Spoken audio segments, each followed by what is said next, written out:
السلام علیکم دوستوں، آپ دیکھ رہے ہیں ثانی ٹی وی اور کتاب ہے عالمی یہودی تنظیمیں۔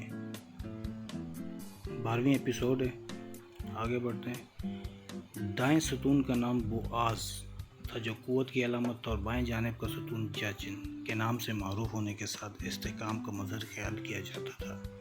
ان ستونوں کی بلندی 17.5 ہاتھ، کوہنی سے بڑی انگلی کی پور تک کا فاصلہ پیمائش کے پرانے طریقے کے مطابق محیط 12 ہاتھ اور قطر 4 ہاتھ تھا۔ یہ اندر سے کھوکھلے رکھے گئے تھے کہ ان کے اندر فن تعمیر کے سربستہ راز محفوظ کیے جائیں گے۔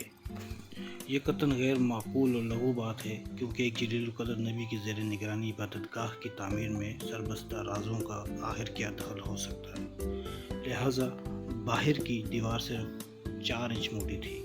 یہ تانبا ڈھال کر بنائے گئے تھے، اور ڈھلائی کا یہ کام اردن کے میدانوں میں ہوا تھا۔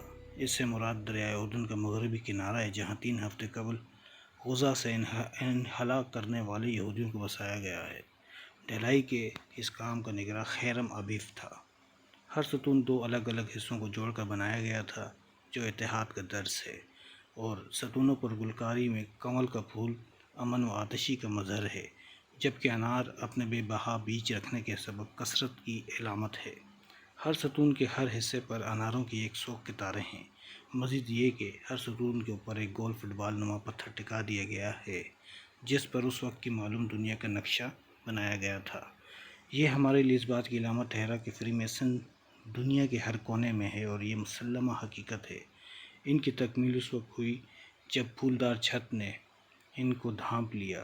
یہ دونوں ستون بنی اسرائیل کو اس وقت کی یاد دلاتے ہیں جب وہ مصر سے بھاگ کر آئے اور فرعون کی فوج نے پیچھا کیا، تو گہرے سیاہ بادلوں نے ان مظلوموں کو ڈھانپ لیا، اور یوں وہ فرعونی لشکر سے محفوظ رہے۔ یہ بات خود تورات کی روح سے غلط ہے۔ تورات میں صاف درج ہے کہ بنی اسرائیل کے دریا سے پار ہونے اور فرعونی لشکر اس دریا میں غرق ہونے کی وجہ سے قوم بنی اسرائیل محفوظ رہی تھی، اور دھوئیں کے سیاہ بادلوں کے ساتھ بنی اسرائیل کے لیے اہم چیز آگ ہے، جس سے انہیں رہنمائی ملتی تھی۔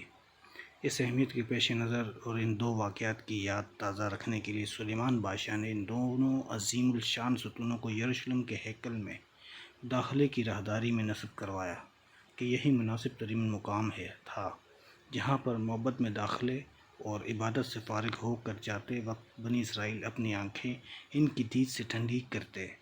آج کے بنی اسرائیل فی الہیکل سلیمانی کی تعمیر کی مہم چلا کر ان آنکھوں کی اس ٹھنڈک کی تلاش میں ہیں، جو جہنم کی تپش بن کر انہیں راکھ کر ڈالے گی۔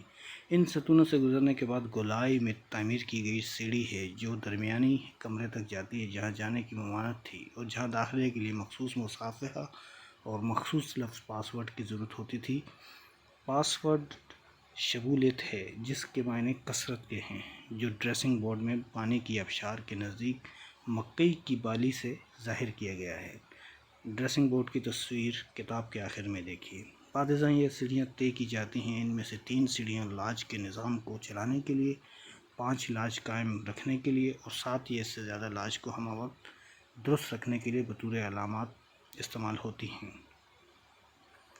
ہمارے پیشر و برادران جب ان گھومتی سیڑھیوں پر قدم مکمل کر لیتے تو درمیانی چیمبر کے دروازے تک پہنچ جاتے۔ پھر وہ معبد کے بڑے ہال میں داخل ہوتے تھے، جہاں وہ اپنے اپنے کام کا معاوضہ پاتے تھے، جو فی الواقع آقا سے وفاداری نبھانے کا صلہ ہوتا تھا۔ جب وہ درمیانی ہال کے کمرے میں ہوتے تو ان کی نظر عبرانی انداز میں بنائے گئے تعمیری نقش و نگار پر ٹکتی رہتی، جس کو یہاں لفظ جی سے ظاہر کیا گیا ہے، جو ہمارے ہاں یہ معنی رکھتا ہے کہ خدا ہے، جو اس کائنات کا عظیم صانع جیومیٹرین ہے۔ واہ میرے مولا، تیری مخلوق نے تجھے بھی اپنے ساتھ ظاہر کرنے کے لیے طرح طرح کے نام دیے ہیں۔ فری میسن کے خفیہ مرکزوں کی حفاظت کی تائید اور ہمت ہمارے آقا خیرم ابیف کی وفادارانہ رازداری کی مثال سے ملتی ہے، جس کے سبب سلیمان بادشاہ کے معبد کی تکمیل سے تھوڑا عرصہ پہلے اسے بے دردی سے قتل کر دیا گیا تھا۔ اس کی موت کے واقعے کی تفصیل یوں ہے۔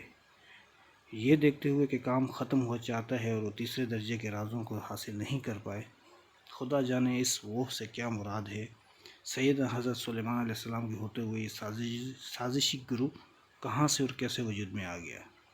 مسلم دہشت گرد تو بہت بعد میں پیدا ہوئے۔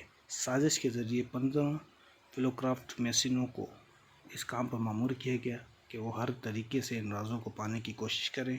15 میں سے 12 فیلو کرافٹ تو اس سازش سے تائب ہو گئے، مگر 3 اس کام کو مکمل کرنے کے لیے اپنے فیصلے پر قائم رہے۔ انہوں نے معبد کے شمال، جنوب اور مشرق میں اپنی اپنی جگہ متعین کر لی۔